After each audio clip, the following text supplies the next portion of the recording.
Two একটি common word খুব না? তো আজকের ভিডিওতে আমরা শিখব এই ইউজ টু কখন এবং কিভাবে ব্যবহার করব বাক্যের মধ্যে, এবং এই ইউজ টু দিয়ে আমরা খুব সহজে কিভাবে অনেক অনেক বাক্য বানাবো এবং আমরা আমাদের যে ইংরেজিতে কথা বলার দক্ষতাটাকে একটু বাড়িয়ে তুলব। তো চলো বেশি কথা না বাড়িয়ে আমরা মূল ভিডিওতে চলে যাই। ইউজ টু কথার অর্থ অভ্যস্ত। কোনো কিছুতে আমরা যখন অভ্যস্ত থাকি, অর্থাৎ অতীতের কোনো একটা কাজ বা অতীতের কোনো একটা ঘটনা, বিশেষ করে কাজ যখন আগে করতাম, অর্থাৎ কোনো একটা কাজ আগে করতাম, আগে একটা করতে অভ্যস্ত ছিলাম, কিন্তু এখন আর সেই অভ্যাসটা নেই। সে কোনো কারণে হয়তো অভ্যাসটা কন্টিনিউ করতে পারিনি। তো তখনই কিন্তু আমরা এই ধরনের বাক্যের ক্ষেত্রে বা এই ধরনের যে ঘটনা বা কাজের ক্ষেত্রে আমরা ইউজ টু কথাটা ব্যবহার করব। তো চলো আমরা দেখে নিই আমরা কিভাবে বাক্যটা বানাবো।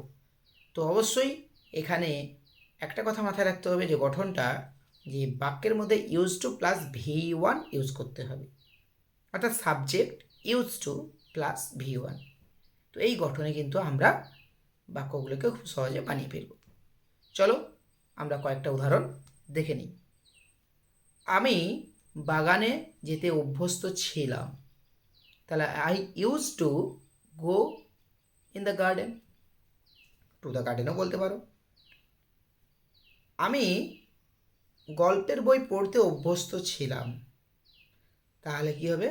I used to red the book, story book. মেয়েটি পিয়ানো বাজানোয় অভ্যস্ত ছিল, the girl used to play piano. ছেলেরা ক্রিকেট খেলতে অভ্যস্ত ছিল, the boys use to play cricket.